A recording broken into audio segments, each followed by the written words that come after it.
श्री हरिदास कुंज बिहारी आप सभी को छोटी होली की ढेर सारी शुभकामनाएं।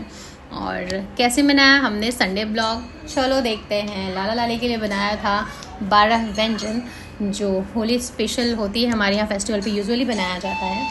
तो शुरुआत हो गई कुछ मीठा बनाने की। हम लोग पूर्णिमा पे अक्सर कुछ मीठा बनाते हैं क्योंकि पूर्णिमा पे और मंडे हो गया, फ्राइडे हो गया, इन दिनों ना कुछ वाइट भोजन बनाना चाहिए, भगवान जी को लगाना चाहिए।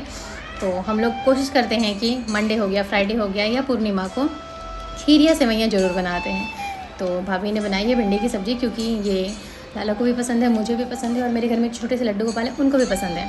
तो उसके बाद भाभी ने अदर जो वेजिटेबल्स होते हैं वो कट करके रखा और खीर बनाई है, उसके साथ भिंडी की सब्ज़ी और भी बहुत सारी चीज़ें हैं, वो हम लोग देखेंगे एक एक करके। बाकी सच्ची बताऊँ, कोई भी फेस्टिवल हो और अपने भगवान जी के लिए कुछ करना या लाला के लिए कुछ भी बनाना, इसकी एक अलग ही लेवल की एक्साइटमेंट होती है। मतलब अगर आपको अपने लिए, मैं तो बहुत आलसी हूँ, मुझे मेरे लिए अगर कुछ भी बनाना हो ना, कुछ भी ख़रीदना हो, मैं नहीं उठने वाली, मैं नहीं जाने वाली। बट अगर जब बात कान्हा जी की आ जाती है, जब लाला की आ जाती है, तो ऐसा लगता है कि नहीं जाना ही है, करना ही है और हो भी जाता है। मतलब शायद लाला को आज ये खाना था, इसके वजह से ये माँ के मन में आया और ये हो गया कि ये लाला को भोग लगाते हैं।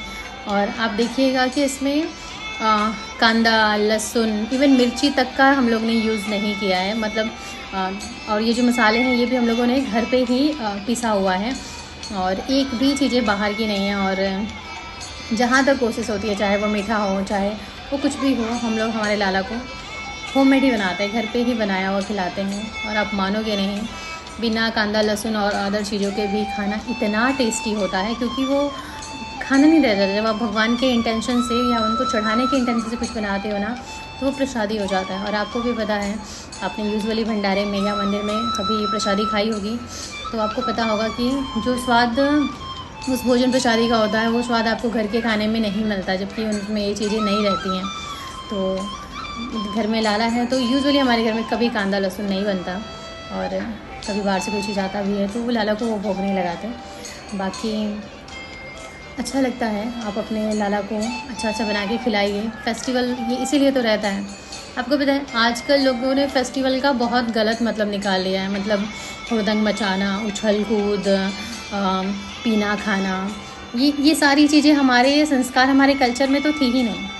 जिन्होंने ये त्यौहार, ये फेस्टिवल का जो भी वो बनाया था ना, तो उनका एक ही इंटेंशन था कि हम लोग जो रोज़ की ज़िंदगी जी रहे हैं ना, घिसी पिटी भाग दौड़ वाली, पैसे के पीछे भागना, मतलब किट पिट वाली ज़िंदगी से बच के पूरे महीने में 1-2 दिन तो अपनी फैमिली के लिए निकालें, जिसमें हम लोग प्यार से अपनी फैमिली के साथ रहें, उनको टाइम दें, अच्छा बनाएं, खाएं, मतलब भगवान का स्मरण करें, मतलब पूजा पाठ, भक्ति, ये सारी चीज़ें करें। लेकिन हम लोग मॉडर्न होने के चक्कर में हमने वो सारी ही चीज़ों को क्या कर दिया है, मतलब एकदम ही मॉडर्निटी के चक्कर में सारे त्योहारों का एक अलग वे में मना रहे हैं और वो सही नहीं है। जहाँ तक मुझे लगता है ये चीज़ें बनाई ही गई थी पीस के लिए, सुकून के लिए, फैमिली के साथ टाइम स्पेंड करने के लिए। बट आज लोग वही सारी चीज़ें छोड़ के बाहर चले जाते हैं सेलिब्रेट करने होली, या आप देख रहे हो, आप टीवी में देखते हो, ये सारी चीज़ें बिगाड़ी भी हैं तो सोशल मीडिया ने, या कह सकते हो मतलब टीवी वगैरह ये सब ने। तो कोशिश करिए कोई भी त्यौहार हो, आप अपनी फैमिली के साथ टाइम स्पेंड करिए, अपने भगवान जी के साथ टाइम स्पेंड करिए, उन्हें अच्छा बना के खिलाइए और ख़ुद भी पाइए। क्योंकि ये जो भोजन प्रसादी होता है ये हम लोग भगवान जी को चढ़ाने के बाद स्वयं ग्रहण करते हैं। और कोई भी चीज़ आप भगवान को चढ़ाने के इंटेंशन से बनाते हो वो तो कितना टेस्टी हो जाता है, ये आपको भी पता है। और देखो मेरे लाला लाली भी 12 व्यंजन खा रहे हैं। हमारी नसीब है कि इनके वजह से हमें भी भोजन मिलता है। और इसलिए आप घर में कुछ भी बनाएं तो लाला को चढ़ाने के, इनको खिलाने के इंटेंशन से ही बनाएं। और मेरे लाला लाली कितने प्यारे लग रहे हैं, देखो। मैंने बताया ना, जब कुछ नया बनता है तो मेरे लाला लाली के फेस पे जो स्माइल होती है वो देखने लायक होती है। फिर ये जो भोजन प्रसादी बच जाता भगवान जी को खाने के बाद, एटलीस्ट भगवान जी के पास 5-10 मिनट जितना समय आप खुद में भोजन करते हैं उतना समय भोजन रहने देना चाहिए। उसके बाद वो जो भोजन प्रसादी है वो आप आके आपका जो खाना बना हुआ है उसके अंदर मिला दीजिए, ताकि सबको एक बराबर क्या मिल जाए, भोजन प्रसादी मिल जाए। और इस तरह से ये हो गया हमारा आफ्टरनून रिचुअल, जिसमें हम लोगों ने मॉर्निंग से लाला को उठाना, नहलाना धुलाना, खिलाना पिलाना, सारी चीज़ें हो गई हैं। फिर उसके बाद मेरी दीदी के बच्चे आए थे, हम लोग ने सोचा लाला को होली नहीं सुनाई है तो चलो लाला के साथ थोड़ी होली खेली जाए। फिर हम लोगों ने लाला को नीचे गद्दा वद्दा लगा के बिछा दिया। और ये मेरे दीदी के बच्चे हैं और भाई के बच्चे हैं, और हम लोगों ने लाला लाली के साथ बहुत प्यार से थोड़ी सी गुलाल और फूलों की होली खेली।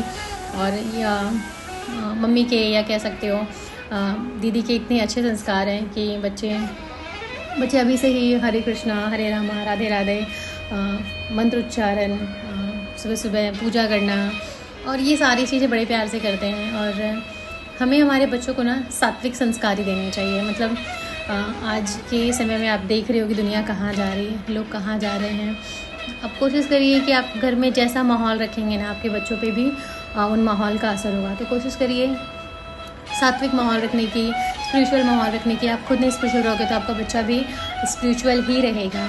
तो आप सभी को छोटी होली की ढेर सारे शुभकामनाएं। कल हम लोग खेलेंगे गुलाल और रंगों की होली, गीली होली। तो stay tune, stay connected. Radhe Radhe to all. आप सबके ऊपर राधा रानी और कान्हा जी